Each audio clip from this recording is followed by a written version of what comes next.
And as we come on the air tonight, the White House says President Trump's national emergency declaration at the southern border will stay in effect at least for another year. The declaration unlocked billions of dollars in federal funds to build a wall on the southern border, bypassing Congress.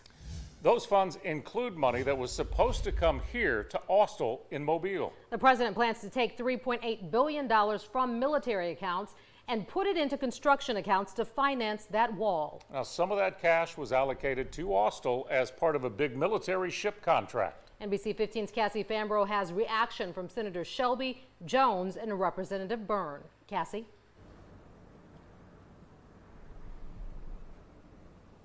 The announcement from the Pentagon would affect the National Guard, aircraft, and of course shipbuilding, like right here at Austell.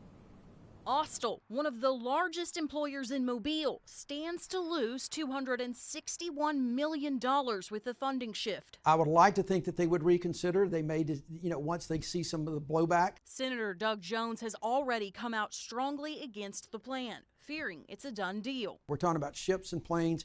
This is something a lot different. And I think people, the Congress of the United States appropriated this money for a reason, because the Congress, in their judgment, decided that this was important military equipment. The move would cost Austell one of its expeditionary fast transport ships, or EPFs for short, for the Navy. Since 2012, they've built 11. Representative Bradley Byrne is also against the plan. There's a real question about the legal authority to do it.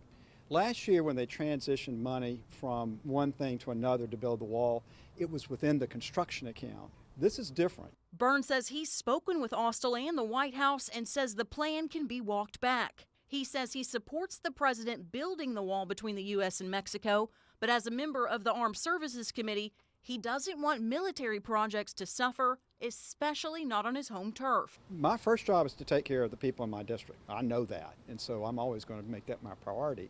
But I think there's a way to accomplish both. Senator Richard Shelby issued a statement also supporting the border wall, but expressing disappointment in the funding source. He calls the EPFs a priority, but says, quote, "The Democrats left the president little choice in finding funds necessary to build the wall.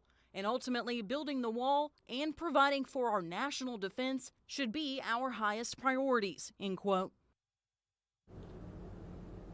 Just moments ago, we received a statement from the president of Austell into our newsroom that reads, with 11 more surface ships yet to deliver to the Navy, including the 2 EPFs that were awarded to us under a year ago, we have a strong backlog and a lot to do over the next few years. So as always, we'll continue to focus on what we can control, delivering great ships to our great Navy on cost and schedule.